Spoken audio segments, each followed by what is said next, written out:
19 nanti aplikasi secara struktur mungkin tidak akan banyak berubah. Kemungkinan beberapa fitur validasi saja yang akan bertambah. Jadi semakin dewasa sistem ini, maka validasi itu akan semakin ketat karena memang tuntutan atau pengguna data juga semakin banyak. Nanti sambil jalan saya akan paparkan. Baik, ini aplikasinya sudah terinstall. Tadi Pak Adik menyinggung masalah registrasi dan sinkronisasi. Prediksi saya di Agustus itu saat rilis kemungkinan besar akan terjadi bottleneck atau kesulitan akses ke website Kemdikbud, terutama saat download prefill ataupun registrasi. Kita akan download. Bapak Ibu siapa pengguna XL di sini? Tolong angkat tangan. Saya sebut provider. Angkat tangan yang pengguna XL. Mau angkat tangan. Apakah XL bisa mengakses ke Kemdikbud nggak saja? data.dikdasmen.kemdikbud.go.id. Saya mungkin karena bawa XL dari Bali, saya akses di Manado tidak bisa tembus. Jadi saat akses websitenya Dapo.dikdasmen ini sudah muncul. Adakah Bapak Ibu yang pernah mengalami akses ke YouTube? Acuannya biasanya YouTube. Saya YouTube kan lancar, tapi kenapa akses ke website Dapodik tidak bisa? Dari sana sudah ketahuan sebenarnya kuota itu habis karena YouTube kan sih sebenarnya, bukan karena Dapodik. Ya, kalau terjadi seperti itu, maka salah satu triknya adalah melakukan analisis dengan cara mungkin teman-teman yang biasa di jaringan men-trace. Silakan ketik CMD, start cari traset gitu ya.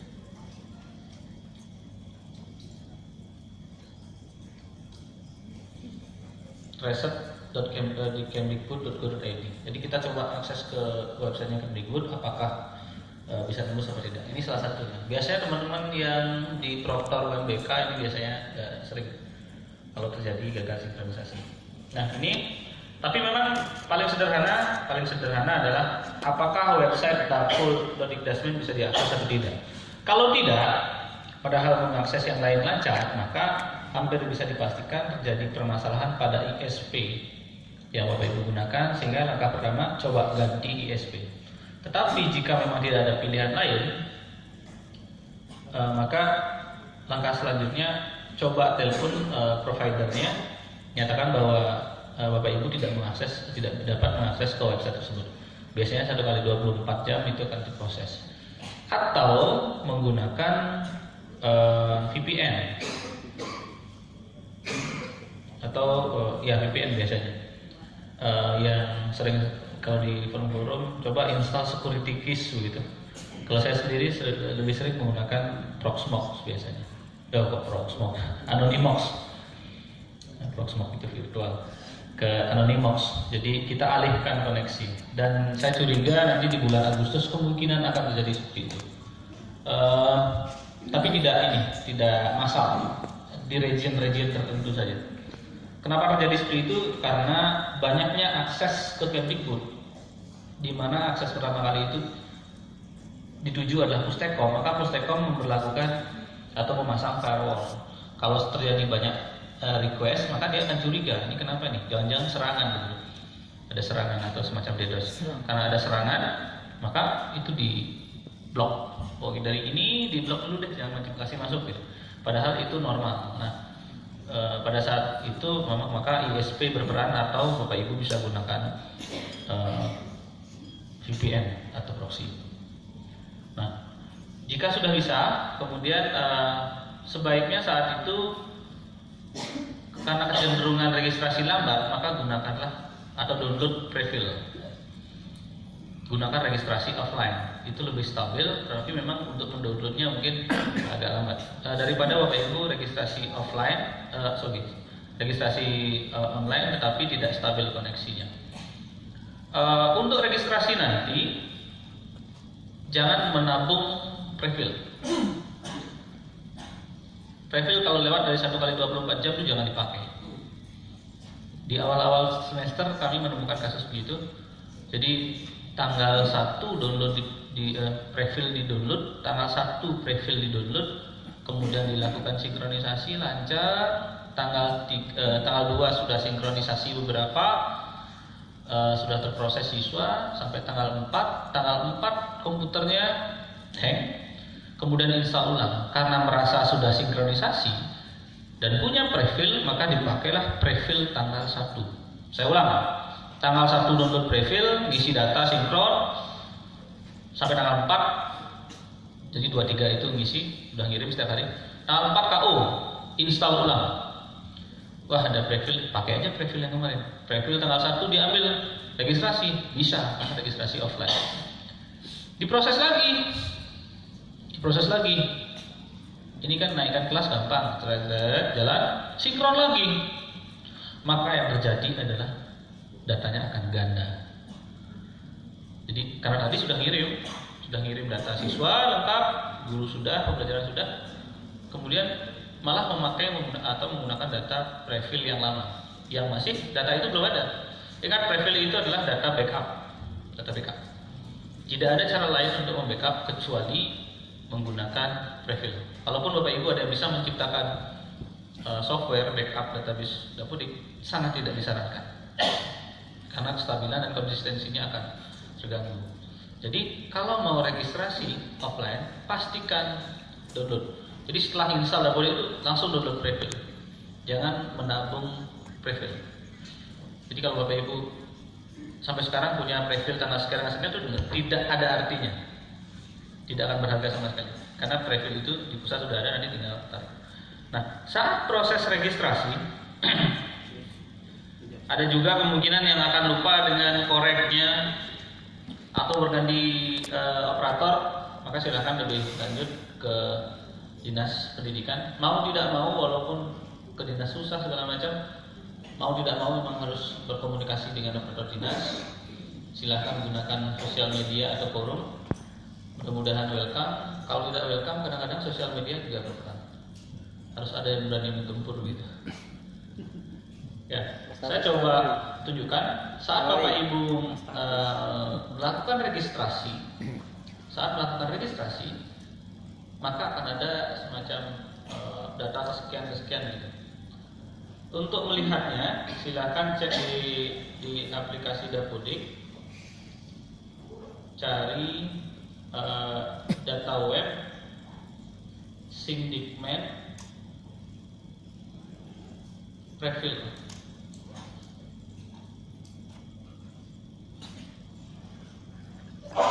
Ini saya akan coba tampilkan. Ini baru registrasi ya.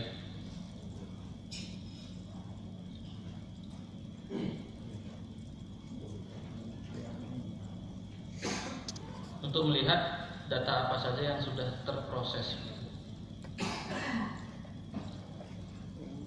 Password Dapodik dimasukkan ke registrasi, dibuka, dia otomatis barang-barang itu ke kamar masing-masing, kurang lebih begitu registrasinya. Nah, ini jika Bapak Ibu menggunakan registrasi offline. Jadi di folder ini saya ngeceknya. Tapi ini memang jarang kita cek karena sudah dominan berhasil. Log berikutnya yang bisa dilihat adalah log sinkronisasi. Bapak Ibu coba lihat yang di Dapodiknya sekarang ya. Di Syndicman ini adanya folder apa saja? Coba ini lihat, programkan sampai Syndicman. Yang dulu disebut dengan bidang program paket keahlian, dan dulu juga disebut dengan jurusan. Nah, sekarang sampai kompetensi.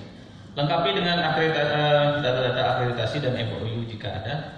Kemudian relasi dunia usaha dan industri. Data ini penting untuk sebenarnya nanti ke bursa kerja di PSMK. Setiap data yang ada di Dapodik bagian DPKK ini sangat dipentingkan. Dan ini saya mungkin jeda sedikit di relasi dunia usaha industri. Bapak Ibu ada yang tahun depan akan akreditasi nggak? Ada yang akan akreditasi ya. Tolong dapodiknya diperkuat karena ini saya curiga, bukan curiga ya. SMA udah pakai itu kan, Sispana. Karena SMA lebih mudah untuk dipahami datanya. Kemudian ada efeknya adalah banyak penurunan nilai akreditasi yang diakibatkan karena datanya memang tidak ada.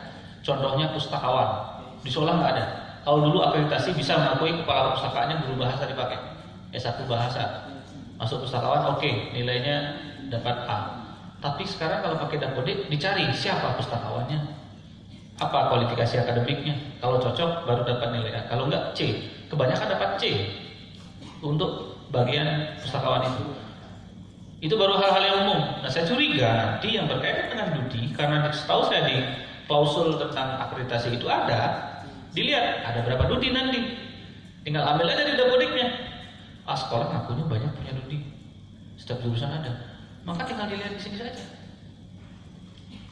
Di mana Dudinya, kemudian unit usahanya apa, kontaknya di mana, posisi geografisnya ada di mana. Nanti kita akan bahas masalah posisi geografis. Nah, sampai pada tahapan ini Bapak Ibu berganti topi menjadi Wakahumas sekarang. Karena harus memproses data Dudi. Dan saran saya yang mengisi ini bukan pengelola data, tetapi mungkin disebut Pokja di sekolahnya yang menangani tentang Dudi ini. Kan ada Pokjanya ya. Bapak Ibu disebut apa kalau ada disebut Pokja atau yang ya bagian yang menangani Dudi, Humas, pokoknya kasih mereka aksesnya disuruh isi ini. Karena tidak ada format import. Lebih baik di sini karena manfaatnya akan sangat banyak. Lebih mudah kita manajemen datanya, termasuk nanti siapa pembimbingnya, siapa siswanya.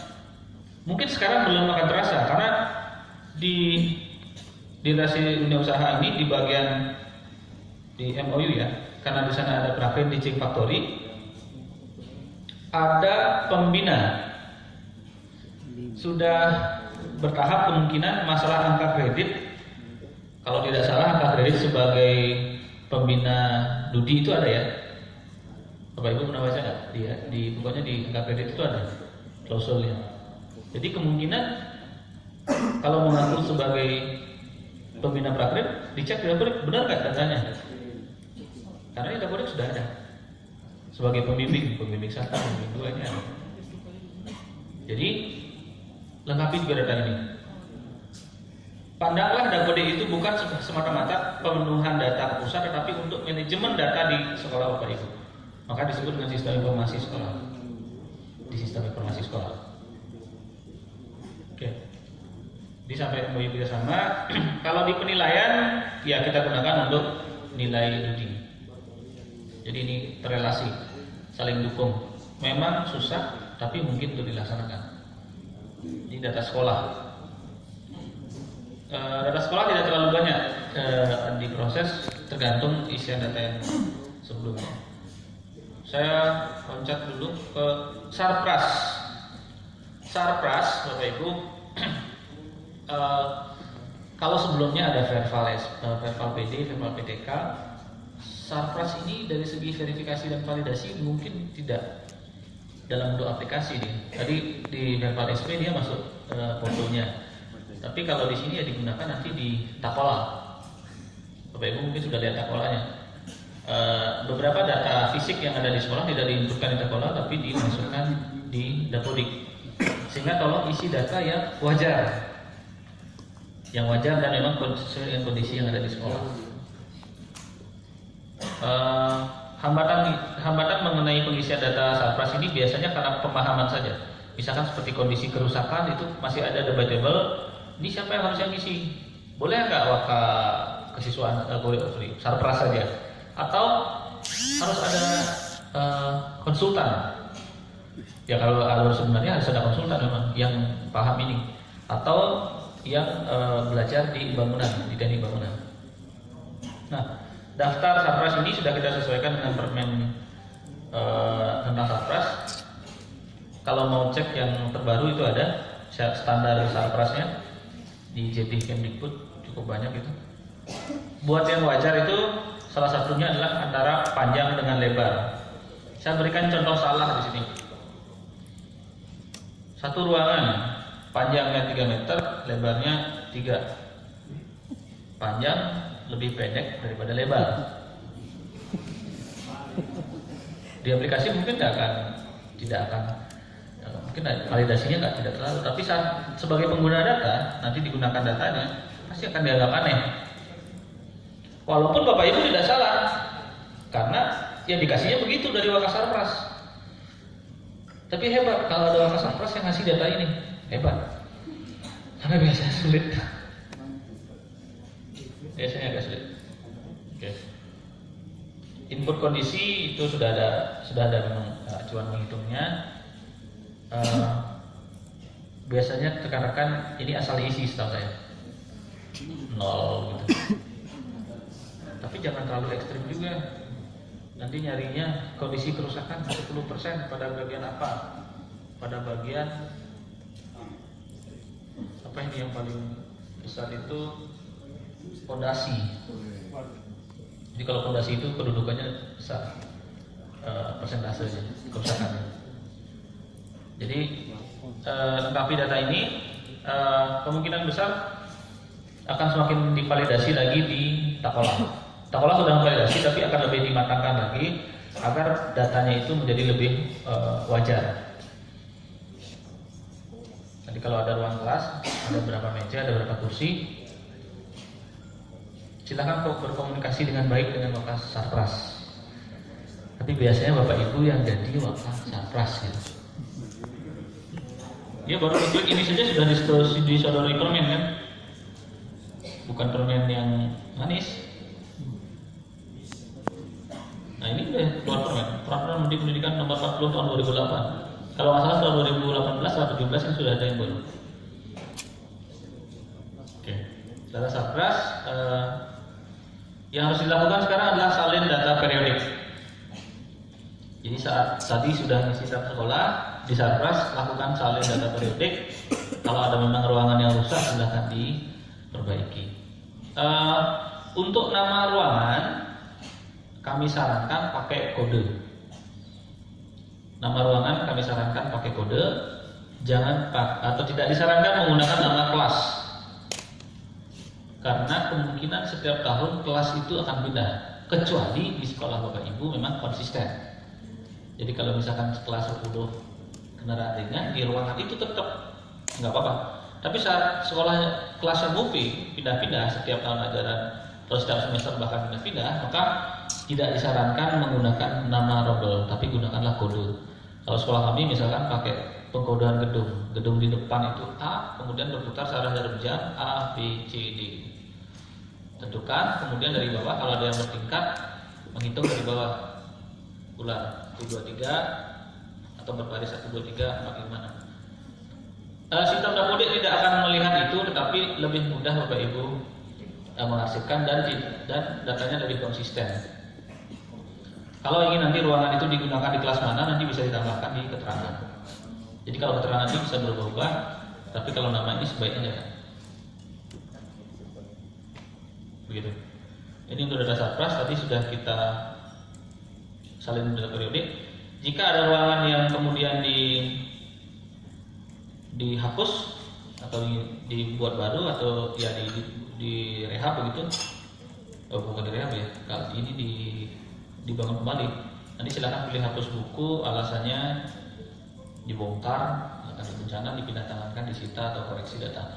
Koreksi data ini hanya jika memang salah input. Tetapi kalau record data itu sudah dari 2 tahun ajaran, kemudian ada perbaikan koreksi data, itu agak aneh. Harusnya koreksi data itu paling nggak 1 semester baru ngeh gitu. Tapi kalau 2 tahun ajaran baru ngeh data Dapodiknya Sarprasnya lebih, itu agak aneh. Nanti berpengaruh juga di Takola. Oke, data Sarpras. Data banyak juga. Kalau ingin dilengkapi data blockchain, tapi setahu saya agak sulit juga dari data ini. Data blockchain. Kalau ditanya Wakasarpras, nggak tahu, tiba-tiba ada aja gitu. Gedungnya tiba-tiba ada. Tergantung dari masing-masing. Baik, data GPK. Kalau ngomongin GTK pasti ujung-ujungnya masalah sertifikasi. Sudah Pasti. Nanti kita bahas khusus tentang itu. Tadi sudah ada pertanyaan, kekhawatiran tentang protokol. Baik, untuk data PTK tadi sudah dibahas NUPTK.